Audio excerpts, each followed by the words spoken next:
ألم تر كيف فعل ربك بأصحاب الفيل ألم يجعل كيدهم في تضليل وأرسل عليهم طيرا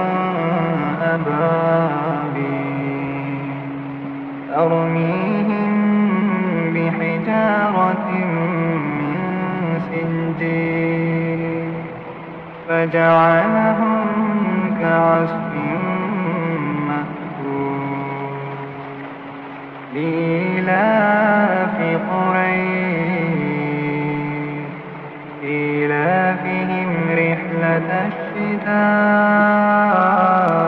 والصيف فليعبدوا رب هذا البيت الذي يطعمهم من جوع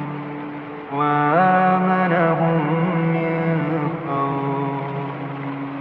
أرأيت الذي يكذب بالدين فذلك الذي يدعو اليتيم ولا يحض على طعام المسكين فويل للمصلين الذين هم عن صلاتهم ساهون الذين هم يراءون ويمنعون الماعون إنا أعطيناك الكوثر فصل لربك وانحر إن شانئك هو الأبتر قل يا أيها الكافرون لا أعبد ما تعبدون ولا أنتم عابدون ما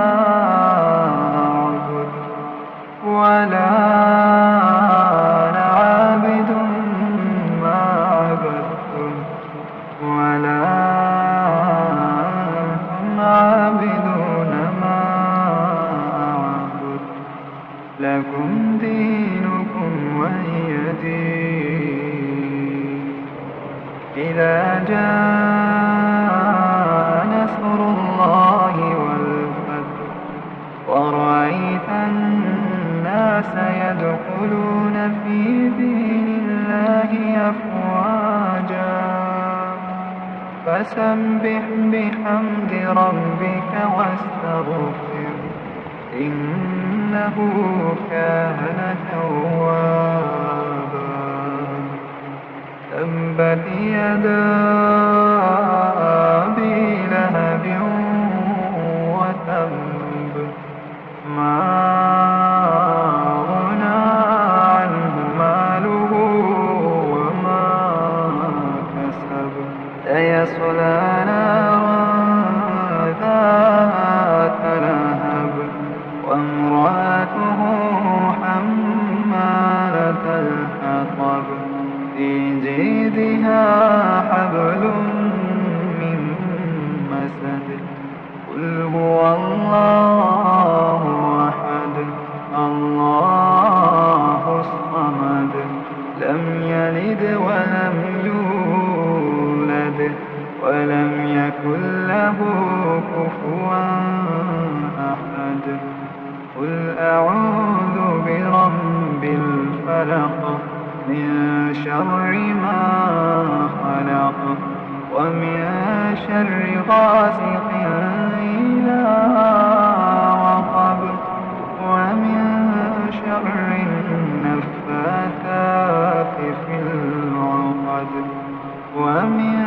شر حاسد إذا حسد قل أعوذ برب الناس ملك الناس